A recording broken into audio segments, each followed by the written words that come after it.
on n'existe pas en dehors d'un environnement. On est dans un environnement. On fera tout à l'heure un exercice sur se laisser faire par l'environnement, des choses comme ça, tout à l'heure ou demain, mais pendant ce stage. Bon. Quand on va chez un thérapeute, le thérapeute, il fait partie de l'environnement, et pas qu'un peu. Et si le thérapeute est tendu, par exemple, eh ben ça va bloquer le patient. Et donc, Roustan dégageait quelque chose qui faisait que dès qu'on arrivait chez lui, dans la petite pièce où il bossait, commençait à se poser, quoi.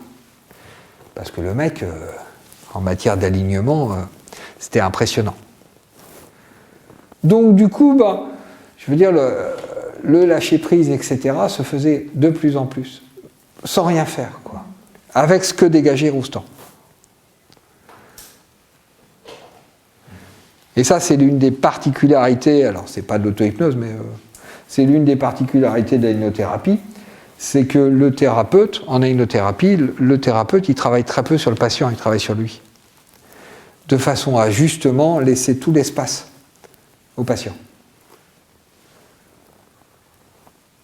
Il n'est pas dans la volonté d'aider le patient, il est dans centrer.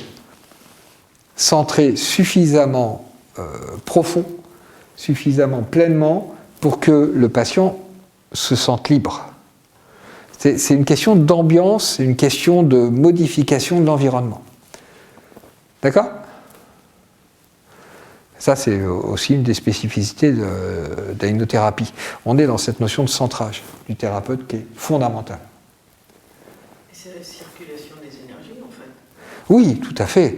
C'est-à-dire qu'il y a une espèce de truc qui se met en marche. L'adaptation, justement, chez le patient devient possible parce que le thérapeute a travaillé ça sur lui et qu'il est complètement centré. Du coup, le mouvement peut se remettre en marche. Et dans ce cas-là, en fait, dès que la personne elle lâche un peu prise, il n'y a plus besoin de parler, en fait. Les choses se font. C'est là où on arrive à une pratique où on ne fait rien.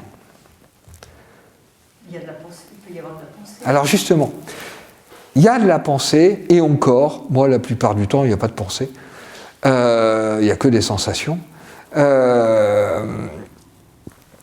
la pensée n'a aucune importance. Ou alors... Elle peut être là ou elle peut ne pas être là. Oui, on ne s'en occupe pas. Ou alors, il y a des fulgurances. Alors ça, c'est du côté du thérapeute. C'est-à-dire que je suis face à quelqu'un et brusquement, j'ai une phrase qui me vient. Et du coup, je la dis. Mais je ne sais pas pourquoi. Vous voyez, c'est des évidences comme ça, qui s'imposent. Mais ce n'est pas le fruit d'un raisonnement.